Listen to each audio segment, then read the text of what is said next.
Oh, yeah, cool. Yeah, these guys will have a vote. So they'll have to make sure. Okay. Yeah, We should be class done. coming in. We should be done by now. Okay, Yeah. you guys are on the clock.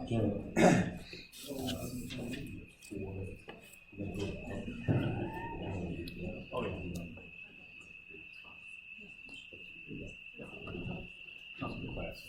Yep. Yep.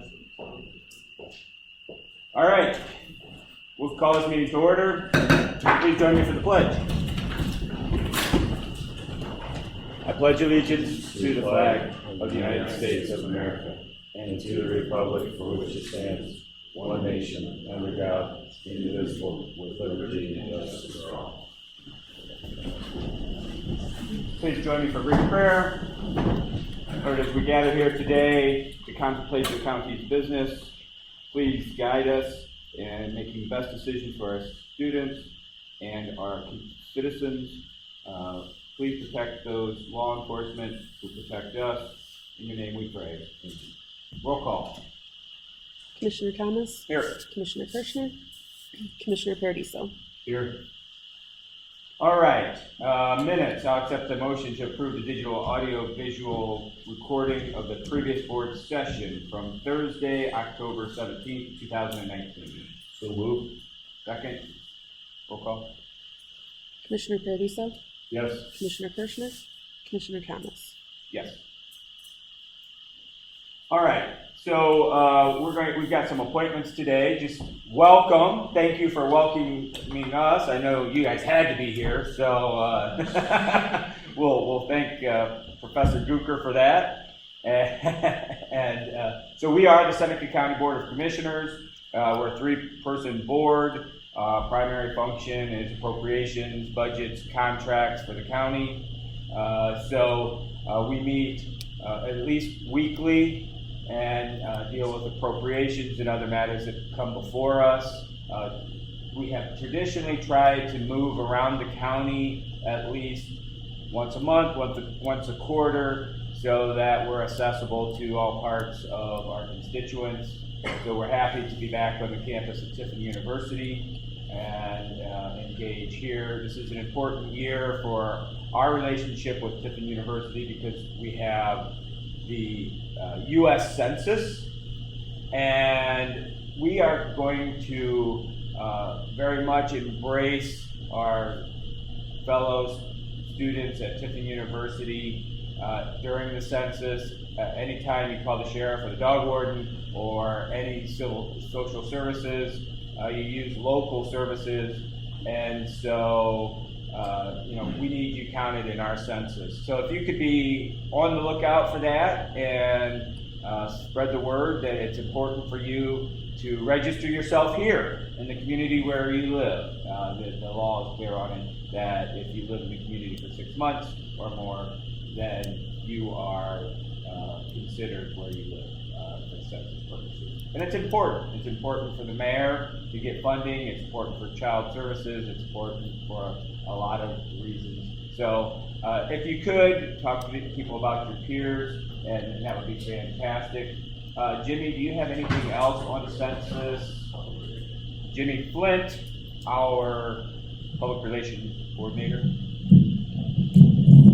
Oh, thanks, Commissioner Thomas. Can you guys hear me all right? We're good? All right, thank you. So yeah, my name is Jimmy Flynn. I'm the public relations coordinator for the county. I've been kind of working with the people who are trying to ramp up their efforts on the census. So as you guys know, every 10 years, federal census, 2020 coming up here. In the past, we think in our community, we've struggled a little bit in counting students at Heidelberg and Tiffin University. So it's something that it's the NCORCOG, the North Central Ohio Regional Council of Governments, something that they've been trying to stress this year is that. And so we're going to work with your administrators and some of the people here at TU. So just be on the lookout for some information. I'm just going to give you a couple dates really quick here as well. March 5th, there's going to be a census kickoff event. The presidents of the university is going to be invited to that to kind of get information. And then April 1st is when the census count officially starts. So coming up here, believe it or not, it's just 5 or 6 months away. One interesting thing is you can actually do the census count online this year for the first time. So hopefully pay attention, and that'll come up in your classes or through your email just to let you know that that's going on. Other than that, yeah, just be on the lookout for us. We're going to be involved on campus a little bit, trying to make sure we're getting everybody counted. As Commissioner Thomas said, it's really important that we make sure we're getting an accurate count, because there's a lot of federal grant money that depends on what your population count is. And so we want to accurately say for more than 6 months of the year, we've got, thousands of students who are also living here. And, when you call 911, we're the ones that show up and we fund that. So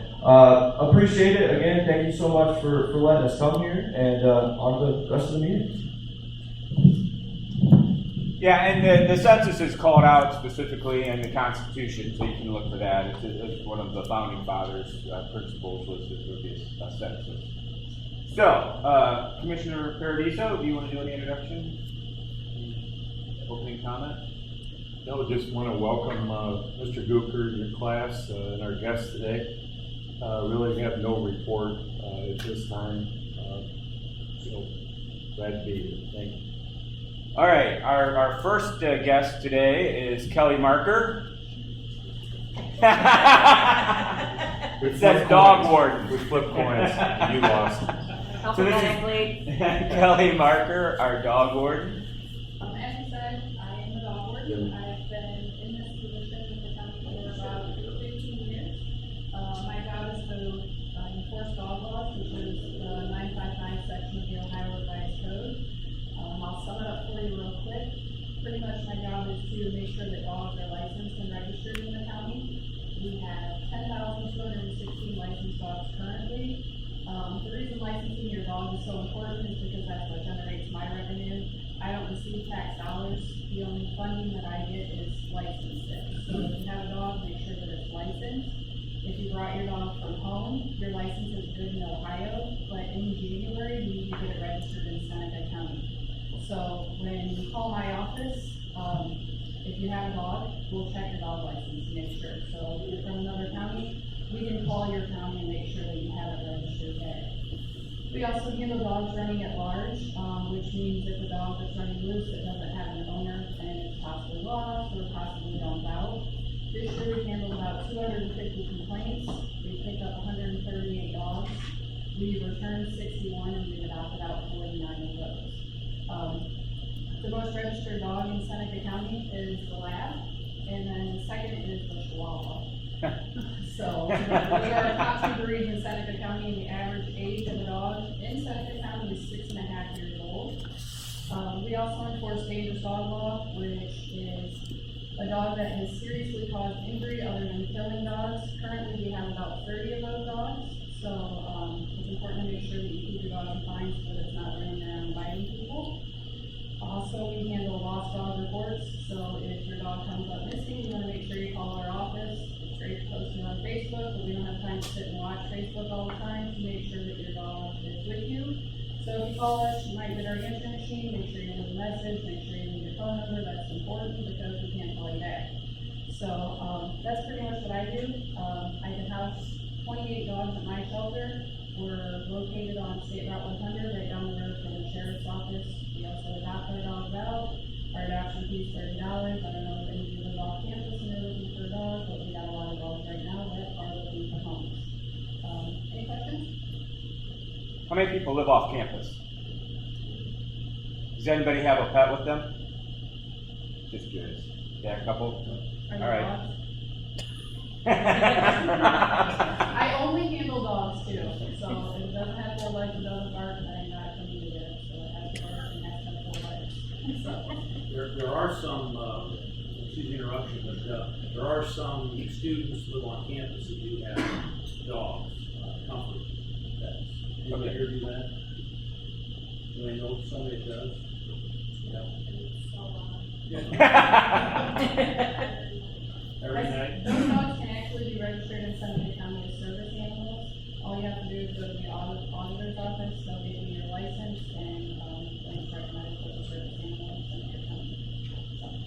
One thing I would ask you to do is to like the Facebook page, because Kelly puts out dogs that need adoption, and so we can share that, because some dogs have to be destroyed, unfortunately.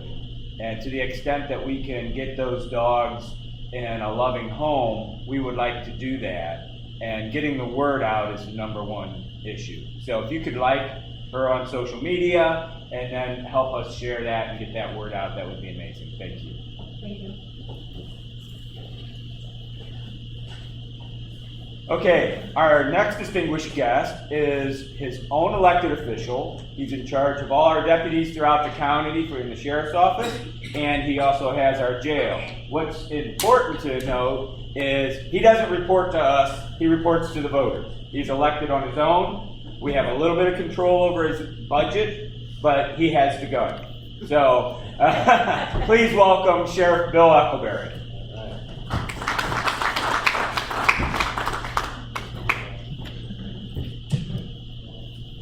Thank you for the podium. Whoever put this here gives me something to lean on.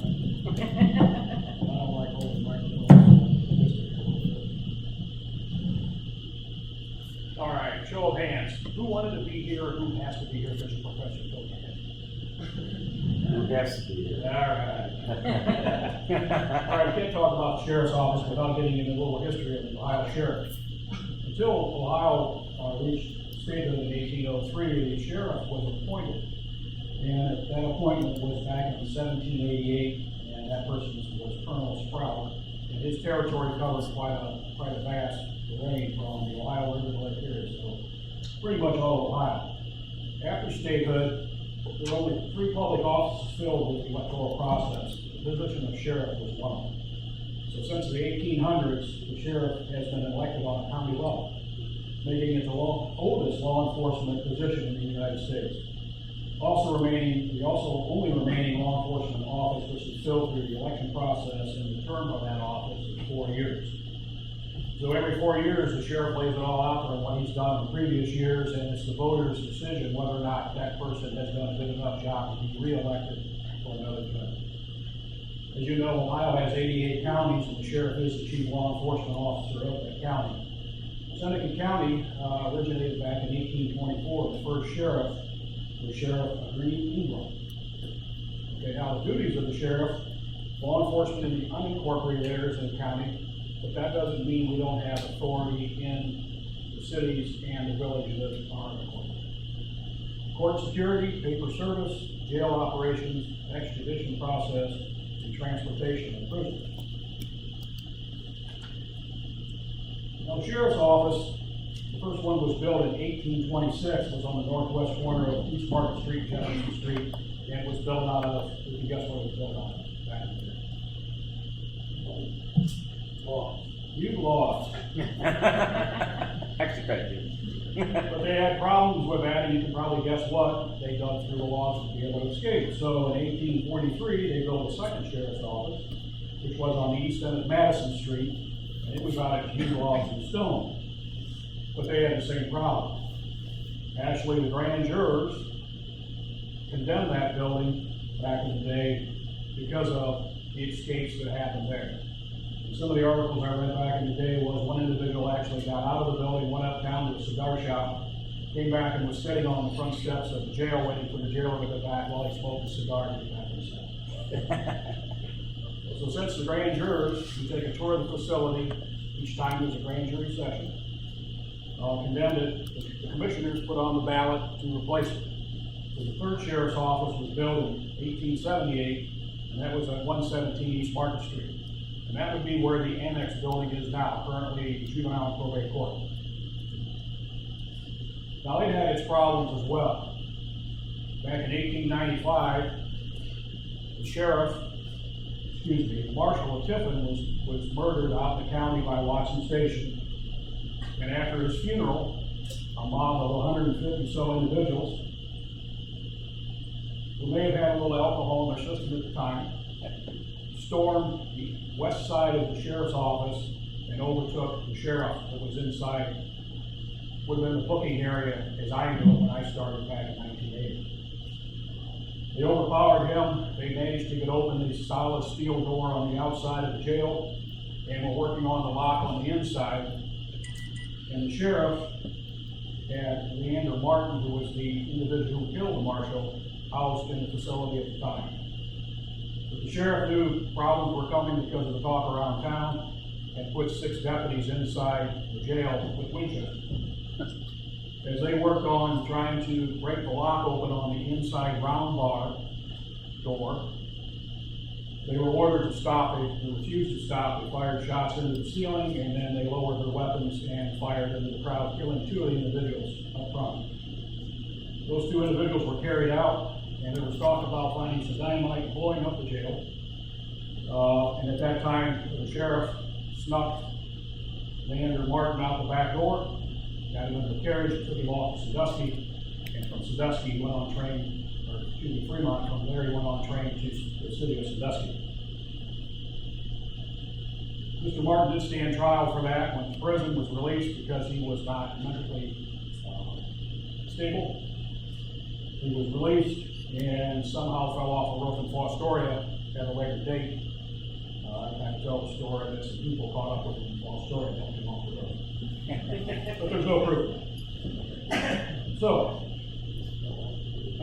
when I started back in 1980 as a reserve and then on full-time in January of 1982, we were at 117 East Market Street in the city of Tiffin. The sheriff actually lived on the 2nd floor. We had under 20 employees, and the operational budget back then was about $300,000. The jail capacity was held 30. There were 4 ranges, 4 cells per range, with the exception of the one range that had the only shower in it. There were 4 toilets and 4 sinks, so at the end of each range was a toilet and sink for you to use. And every morning, noon, and night, when it was time to eat, the little hatch was opened up between the kitchen and the jail, and they slid the trays through a hole about this big to the individuals inside. Now, the jail was shut down back in the early 80s, shortly after I started, by a federal court, when a lawsuit was filed on behalf of the inmates on how terrible it was, and it was pretty sad. Like I say, I started back in 1980 as a reserve, came on in 1982 full-time as a road deputy, and worked my way up from road deputy to sergeant, to lieutenant, to captain, and now the sheriff. It's been a heck of a ride. It continues. Today, the sheriff's office, which is the 4th one in the county, is located at State Route 100 and US 224. We have 81 employees and an operational budget of just under $6 million. Jail capacity is 225. There's 8 different blocks we can house individuals in.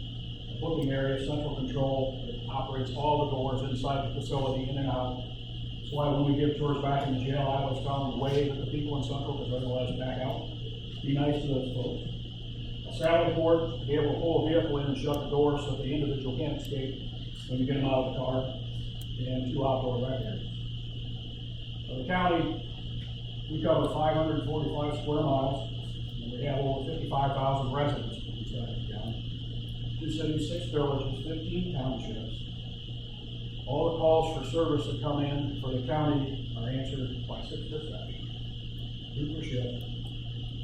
We have 5 911 answering points in the county, 2 at the sheriff's office, 2 at different places, and 1 in Fostoria.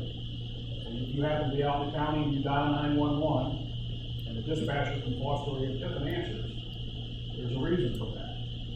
If our 2 lines are tied up, it's going to roll over to another location, so somebody's going to answer that phone. So don't hang up if you hear Fostoria or Tiffin. Continue to give them the information that you need to give them.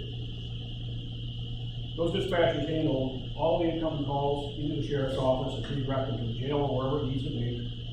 We also handle all the deputies on the road. The villages we also take care of. We have 3 villages in the county that operate off of the Sheriff's Dispatch Center. We tone out 8 county squads and 12 fire departments in the county. The road patrol consists of 3 shifts, 24/7. In 2018, we handled 7,585 calls for service. Now, those are only the calls that the deputy actually pulled the form for. There's a lot more stuff we do that we just go out and do it, and we move on.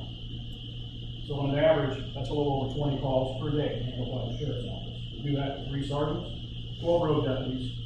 We've got 3 detectives. 1 detective is in charge of the Metrics Drug Task Force, and 1 detective sergeant at the sheriff's office, and 1 detective underneath him that handle the felony cases, juvenile cases, and any lengthy investigation that relieves the road deputy from being tied up for a great amount of time. Administrative staff, we got 2 full-time people, 2 part-time people, and they take care of all the personnel, the sheriff's sales, all the billings, the various contracts that we work on. And it's not like it's just the sheriff's office by themselves. We work with local law enforcement agencies, the FBI, Secret Service, DCI&I, Homeland Security, Immigration, Customs Enforcement, and I'm sure I've missed a few over the years. Now I'm going to pass it off to Captain Dave Paul, and he's going to talk a little bit about the jail operations with you. Sure.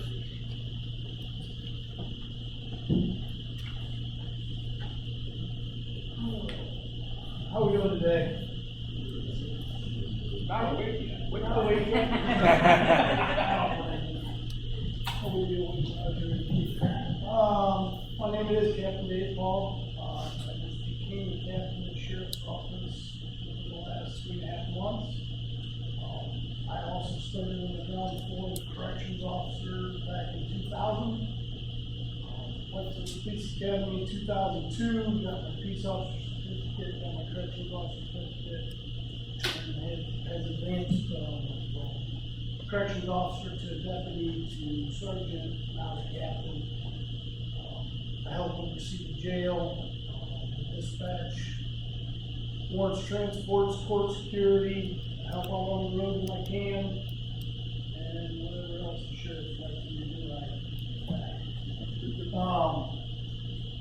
in 1994, we opened our jail with a capacity of 66 inmates. We over doubled the size of our jail that was down on Market Street. We thought we had a great number. A few years later, they doubled the size of that by double bunking every cell in our jail, bringing us up to 120, 130 capacity. We've since then added another 100 beds onto our facility. We currently house roughly on average daily basis on 206. And about 75% of them are local inmates from our community or from around the area that have committed crimes in our community. We do house for other agencies, federal government, other counties, time to time, trying to generate a little revenue to help offset our budget. We actually run that jail with 36 corrections officers, 24/7. We've got a lieutenant, who's the jail administrator.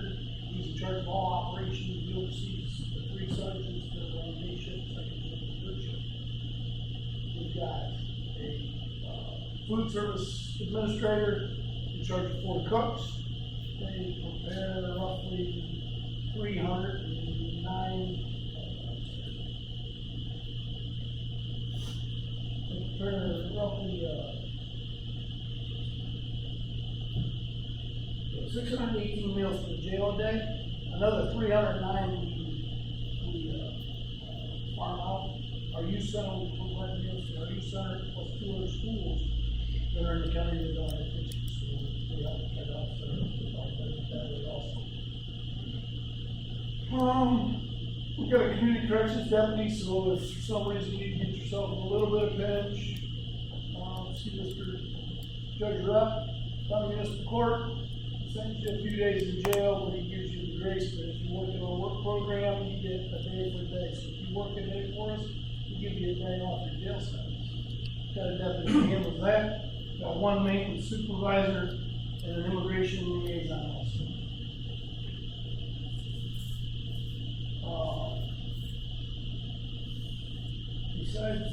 Besides the jail operation, we had the warrants transports division. I was fortunate enough to join that division in 2003. I spent most of my career in the warrants transport division. We handle all the warrants for the county, all the transportation for the county, all the extraditions, which is the fun part of it, and the warrants things.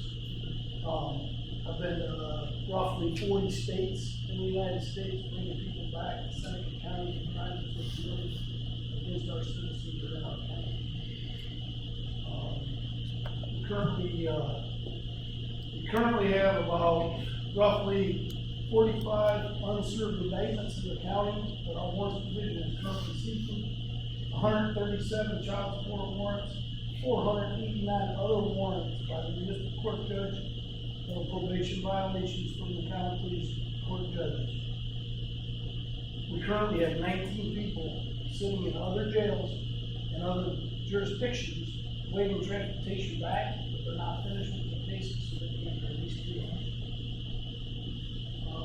Court security, I also oversee that. We have 3 assigned officers of court security that takes care of our new annex. It's a very rare joint justice center that we have in Seneca County. It houses both our county police court judges, our juvenile court judge, and the municipal court judge, plus our clerk courts. There's not very many in the state of Ohio that have a joint justice center like we do. We're very fortunate. To have everything in one location.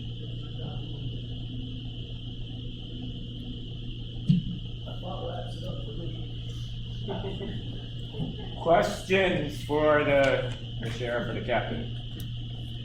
I have a question, He's a okay? little new to this public speaking. I am very new to public speaking. I didn't want to say, before you get to the say thing, we got a program in the county that we started with the cooperation of the Lions Club and the county called Project Lifesaver. Now, it's a program that's nationwide.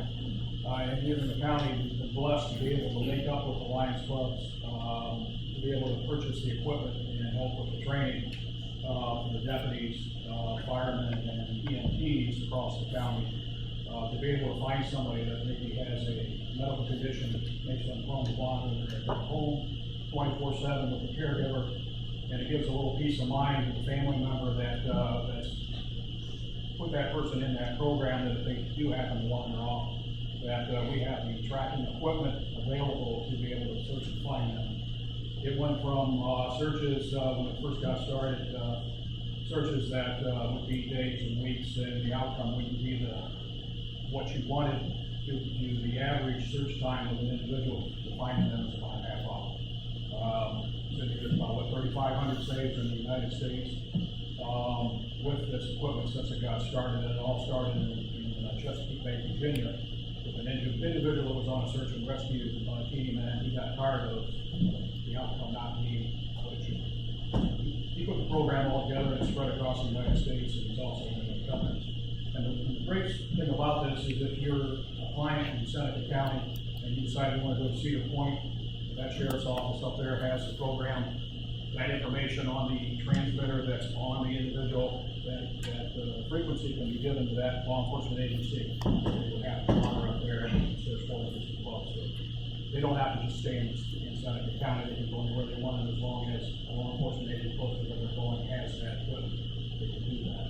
And that's all off of a little transmitter that you can either put on the wrist or the ankle that sends out a frequency 24/7 to the equipment, the receivers that we have.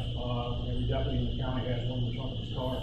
We have them in Fostoria, Tiffin, Attica, and also in Green Springs to be able to cover the county very well with being able to find them up if they have one calls. I forgot that when I first talked, so it's a great program. So if you happen to know of anybody, you got a family member that's here in the county, and they have some medical issues like that, you can just reach out to the sheriff's office and get them started on being a client in that. It's a great program that the Lions Club pays for 100%, so it doesn't cost the family anything. Okay, question? Why does Ohio have the most? Doesn't Ohio have the most cops per capita in the country? Is that true? No, I've never looked that up, so I don't know. I can't answer that. The captain will tell you, what's the percentage it dropped on people wanting to get into law enforcement? 58%, we're at a 58% decline on young people wanting to be law enforcement nationwide. Highest number of police officers. No.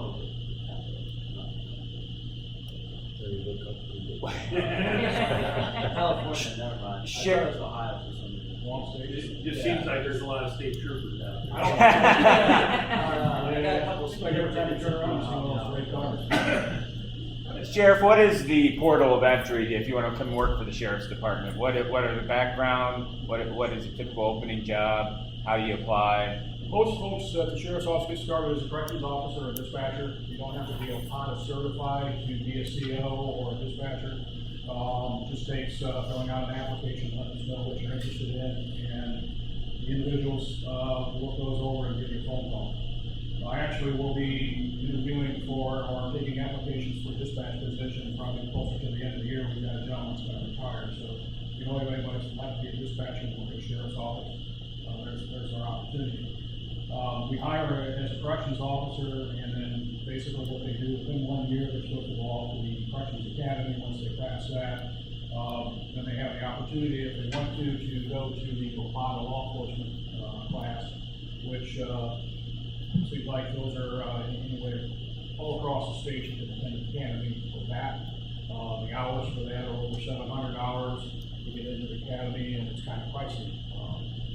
For a road deputy position, if you apply for one of those, then you have to already be law enforcement certified, and typically you're on somewhere. We just put somebody on the road, 2 people actually on the road, that started off as a corrections officer, and we've got a deputy sheriff position open right now, so they both applied for that. It's an interview process that the sergeants do, and they'll give you the recommendation, and then we go from there. Other questions? Okay, as I mentioned, the sheriff is an elected position countywide, and we are very fortunate that the sheriff has agreed to run for another 4-year term, so he'll be on the ballot in March. So we look forward to having him voted back into office. He's a busy guy. I'm going to ask him to go ahead and leave while we finish up our agenda. Kelly's busy as well. Thank you. So thank you for coming in.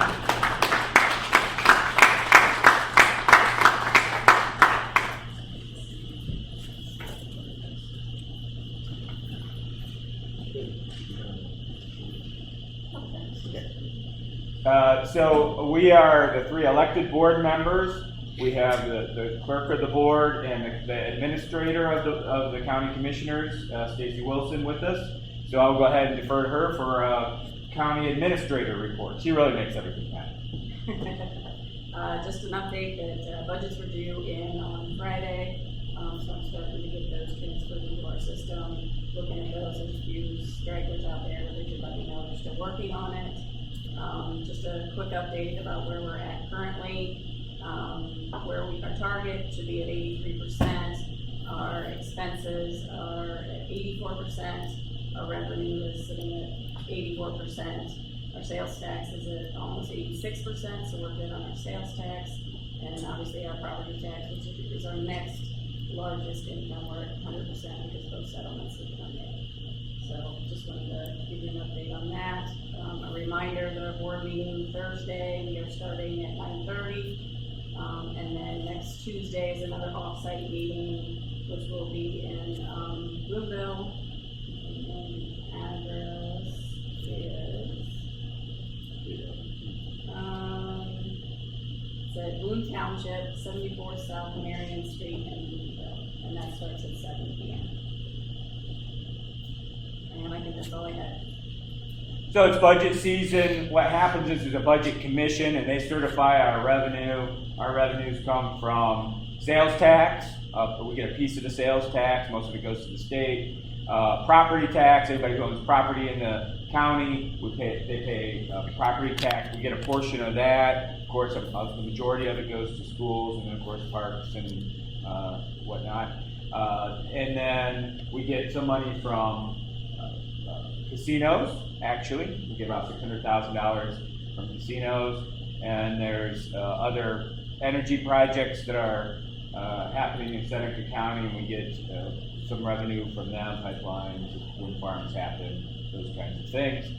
And then we also, as the sheriff alluded to, we get outside revenue from the other organizations that house people at our jails. ICE, other counties, state. So, number of revenue sources, all added up, we try to be somewhere around $17.5 million, and we don't spend any more than that. We're given a revenue number, and that's what we apply.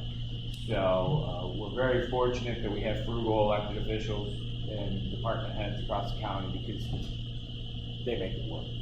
So, all right. Any other commissioner reports? You got anything else? You want to I can mention that. Sure. For the benefit of the students here, Tiffin lost a sitting city councilman a few weeks ago. And a former sheriff. And Mr. Jim Roberts, who was the former sheriff, I believe, from 1970 to 78. So this man was a sheriff, he was a city council representative, and was a veteran, and a very strong advocate for the veterans. So Jim was quite a person. The county and the city, I went to the city council meeting last night to formally pull everything together, but the city and the county are going together jointly to purchase a marker with his name on a plaque that will be put down along the river on Frost Parkway. That's called the Veteran Memorial Parkway. It's actually been moved. It's going to be set by the gazebo down there. And that will be November 10th this year at 1 o'clock. I think everyone in the room realizes Veterans Day is 11/11, but the ceremony for the plaque will be on 11/10. So we're pretty, we feel good about recognizing Jim and everything he did, and also all the veterans and public servants that serve. So, thanks. Good. Old business. Just a couple things. The last board session, there was some conversations about Christmas lights. We worked out all the details yesterday with the auditor's office. So I do have a resolution that we got added to the agenda. It's not on the agenda to get that money in place. So we did actually get a check yesterday from National Machinery for $4,000. So starting to come in, and we'll get it taken care of. Doing it out of the Justice Center Fund. It was, yeah.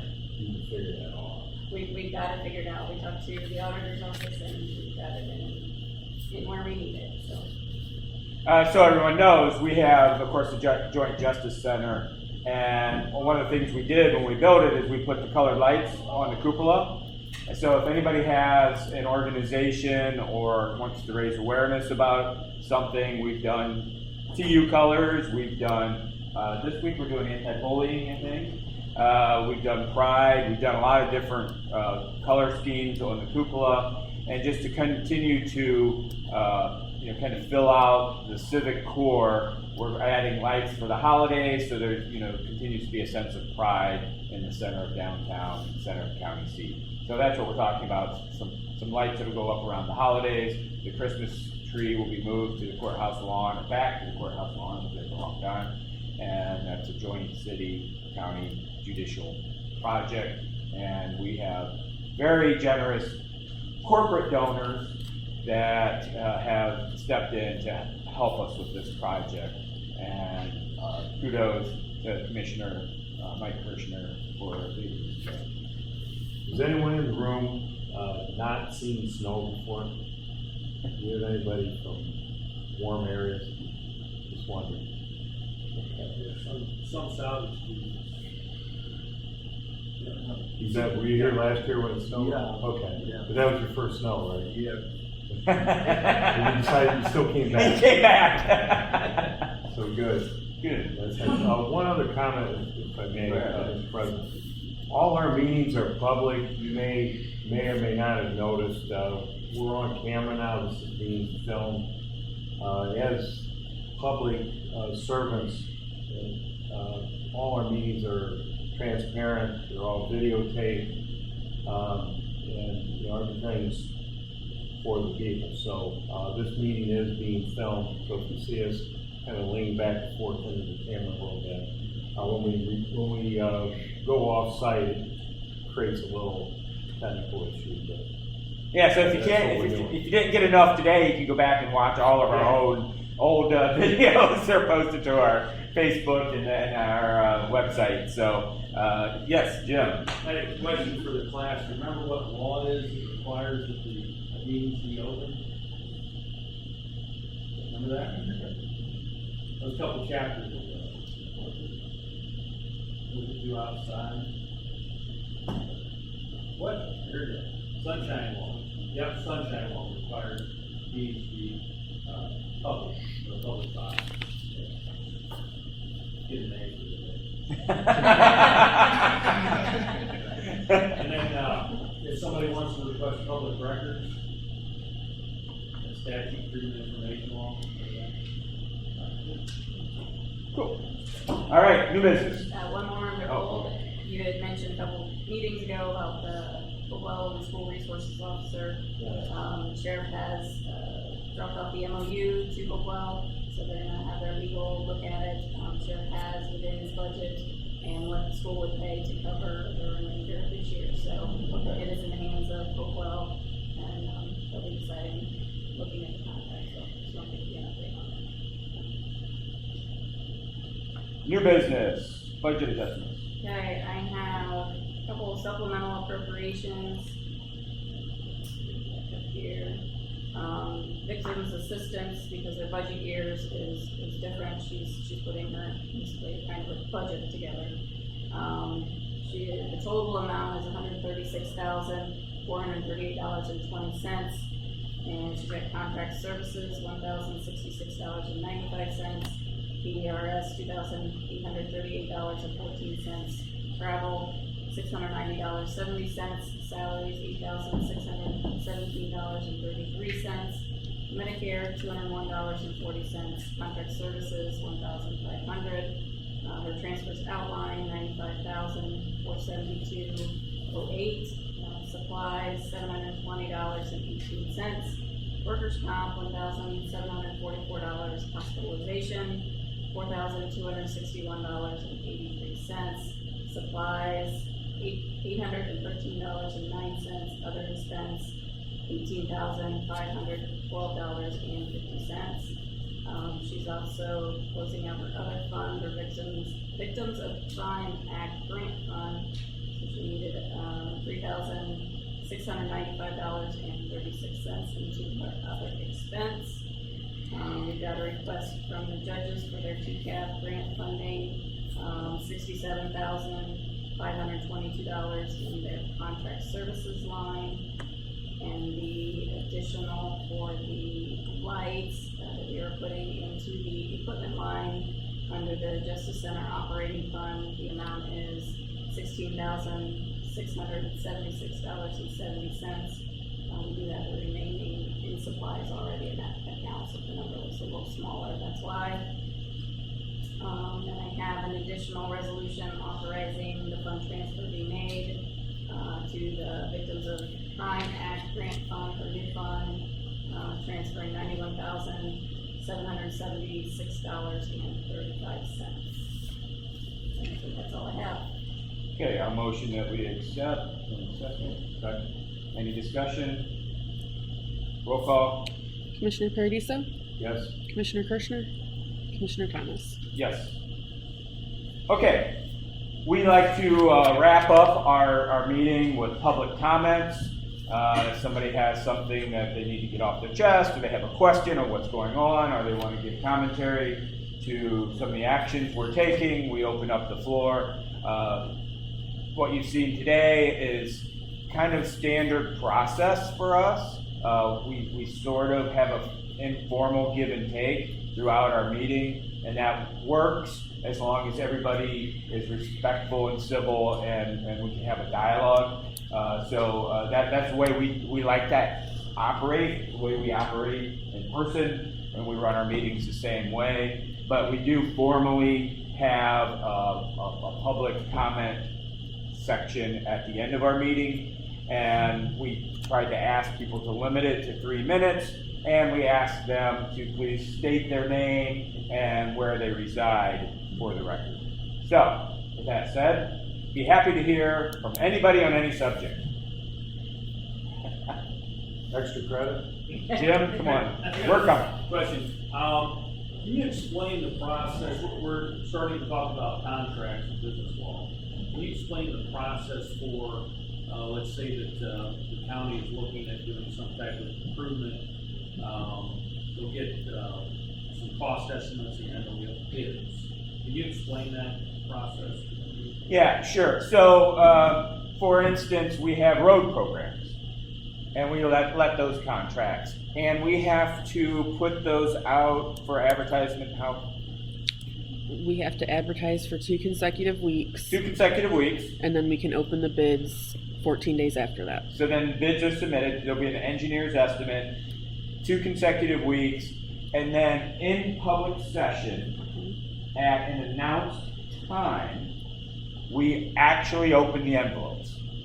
And so we'll get at, and we could have done one of those, here sometime. I mean, it's not that interesting. It's just interesting to know how transparent the process is, because we actually open the envelopes here in session, and Stacy reads what the actual bids are, so that there's no way to influence it. And then we refer those to the appropriate entity. In this case would be the engineer, but we also do buses. What else do we do? Anything over our bidding threshold, over 50,000. 50,000. We put out the bids. Either our local engineer does, like our blacktops or things like that. If not, we have to obviously hire an outside firm or architect to come in and give us an estimate on that. So the purpose of the bidding process would be to make sure that you got the best and lowest bid. Not always the lowest. Not but always the best lowest. bid Correct, absolutely. for a government contract. Yeah, if it's under 50,000, we solicit quotes from, we need at least 3 quotes from various suppliers for contracts. That could be anything from paper supplies to vehicles. Yep. I do have one comment for the mainly for the students. So, Mr. Gooper said, to create a contract, the legal piece of the contract, we just talked about the opening of the bid, but the contract itself, the county's legal representation is our prosecutor. So, in business, you would go hire a law firm to represent you. In county government, the county prosecutor is our legal advice. So almost everything we do that's legal related, or if we have any questions, we would call the prosecutor's office, and then we would get legal advice on not only on the contract itself, but sometimes on the process of what we need to do to ultimately create that contract. So we have that available to us in the county, and that's the way it is across the state of Ohio. So once that contract form is approved by the prosecutor, then the county commissioners will sign it on behalf of the county. Is that correct? That's correct. Yeah. And we have dialogue with our prosecutor just as you would with your attorney in the marketplace. And we call, we have questions, we go back and forth, but he has the final legal say, obviously. Thanks. Yeah. So we get it approved to form from the prosecutor. So he's not giving us a recommendation as to what action to take, but this contract is legal and approved to form. So, all right. Anybody else? With that, now there would be there would be a process to make sure, make sure there's no conflict of interest too. We'll be talking about that with government bodies entering into contracts, make sure you don't have a paper company or a paving company that you don't have an interest in, or one of your family members, that would exclude them from bid. Yeah, so there's two, we'll end with this, but there's 2 parts to that question. As far as conflict goes. So we would consult our attorney, our prosecutor, but also in the state of Ohio, if you're an elected official, you have to fill out certain paperwork that if to disclose any businesses that you would be involved with that would do business with the county. We also have another phone number we can call to the Ohio Ethics Commission. So if there's any question about anything, Mr. Thomas or I would call and say, we're on the chamber board. I just was elected to be a commissioner. Can I still be on the chamber board? Is that a conflict of interest? Some of those things are statute, some of those things you just don't know. So you have to call. And so there are vehicles in government. Unfortunately, not all elected officials follow all that, but there are plenty of opportunities to get your question answered.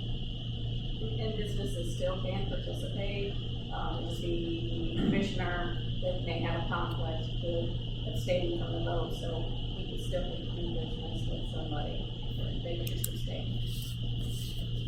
That's a good question, Jim. And by design, the way the Ohio legislature set up the county government, there's a lot of checks and balances. So as you pointed out, one person's writing the engineering specs, one's approving the form, one's approving the expenditure, another's approving the disbursement of funds. So by design, there's a lot of checks and balances, and it's clever the way they designed it, but it's maddening too. It takes a while for things to get done. Yeah, that's it. You All guys- right. You guys have to be going back. Thank you so much for coming. It's great to see you here. Have a great semester. We are adjourned.